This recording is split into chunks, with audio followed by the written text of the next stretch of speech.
Welcome back to the Information Week News Desk at Interop ITX, coming to you live from the MGM Grand in Las Vegas. I'm Sarah Peters. Now our next guest was one of the keynote speakers this morning, speaking on the topic of cybersecurity's grown-up phase. He is the founder of Mandia, now a FireEye company, and certainly one of the leading forensic investigation and incident response companies in the security industry. So I am delighted to have him here, CEO of FireEye, Kevin Mandia. Kevin, Hey, thank Sarah. you so much. Thanks for having me. Well, now, you talked this morning about cybersecurity's grown-up phase. So Right. what does that mean to you? Well, someone else picked the title.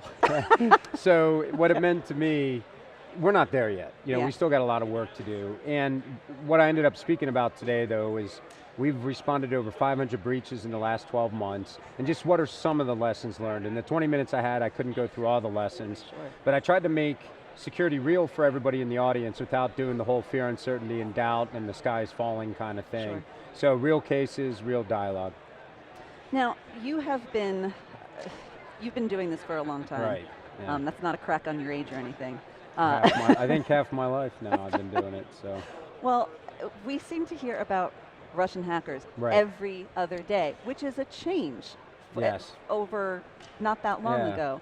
And is that, I mean, it's not my imagination that it's a change, right? Is it that we are getting better at attribution, that they're just not so interested in covering their tracks, or are there just more attacks, or is it a combination of all Well, I those think it's a things? couple things, but I've had my thousands of hours doing forensics against what I would say a Russian state-sponsored intrusion, starting when I was in the military, in the Air Force, responding to breaches, where at least the rules of engagement then were .mil against .mil, or military versus military.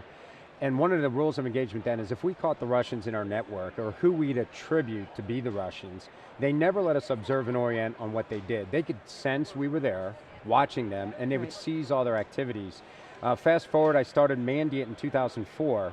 It wasn't lost on us, we'd respond to a lot of breaches out of Russia. So when we had to create our own forensic software, we called it Mandiant Intelligent Response, or MIR, and that was very intentional. So every time we rolled out our software, it said mir.exe, the Russian word for peace, because we knew what we were up against. I think what we're seeing is the Russians have escalated their rules of engagement. It started in 2014. I gave you that first story. We couldn't observe and orient on them back in the late 90s, early 2000s, because they didn't want us to. In 2014, that changed. At least in my observables, we started responding to breaches. They knew we were there. We had installed our forensic software MIR, and they continued their operations. And they also did something different in 2016, where they hacked in and they stole documents, and then, we can't connect all the dots, but then those documents ended up on the internet. And by the way, I have other examples, but I don't want to go too long here. They've escalated. And what's weird now is after 18 years of them doing the exact same thing in cyberspace, I have no idea what's next. I can't tell if it dials up a notch, comes down a notch. We saw the Chinese dial it down a notch. Russia, it's still up in the air. Well, you mentioned the Chinese, and it's just something that I've always wanted to ask somebody, and I always forget to ask somebody. I'm that somebody. Let's get it out there. There's so many reports out there about this is what the Russian hackers specialize. This is what a Chinese nation state. Right. What do American nation state hackers specialize in? What are we good at? So, I would imagine, I'd like to say we're the best in the world, and let's hope we are. But in general, we go where the intrusions are, where people have been hacked, they recognize they have a challenge, and they hire us. So I've yet to respond where I'm finding a whole bunch of American-made malware everywhere. But it's been my experience for the malware found in the general public, or released in the public, we put a lot of guardrails on our malware. We're very polite hackers in cyberspace in regards to our malware, meaning it may only work in one geography, it may only work against one kind of operating system, or maybe one version of an application, even though it could apply to multiple versions. We put guardrails on it, and I'm not familiar with other nations putting guardrails on their malware. So trying to contain collateral damage? Yes, I think so. I think you can probably sense, and I don't know if I'm being facetious or not, my gut tells me there's some legal involvement in our crafting of malware that I don't see in other nations' malware. They run everywhere, they run all the time, and there aren't guardrails. Okay. There's a million things that we could do better as an industry, Sure. certainly. But if you had number one, number two? What are the things that you think we need to focus on right now? Yeah, that's a good question. I think a couple things, and you saw it with this WannaCry coming out, with server message block being exploited, a port that should be blocked everywhere when it's coming in off the internet, because it's more of an insider-based attack.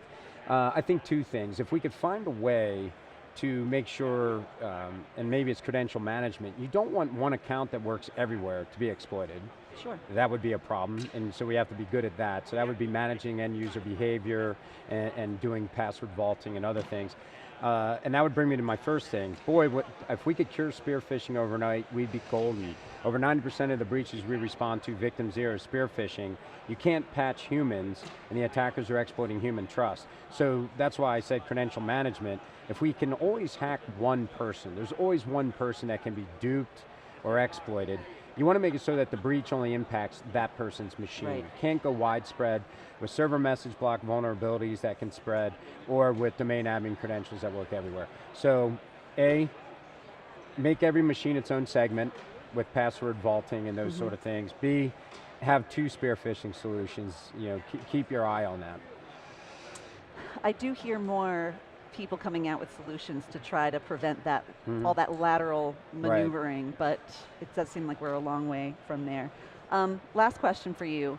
What worries you at night? I think, Anything? well, first I sleep fine by the time I go to bed, but I think what everybody worries about, if you go to government officials and you talk to high-level officials and security experts, we kind of locked in on what modern nations will do in cyberspace, and even though the rules of engagement are a little bit sketchy, we're not sure what Russia might do if they escalate or de-escalate, or if you've hit a plateau of operations. I think everybody's worried about the rogue person out there.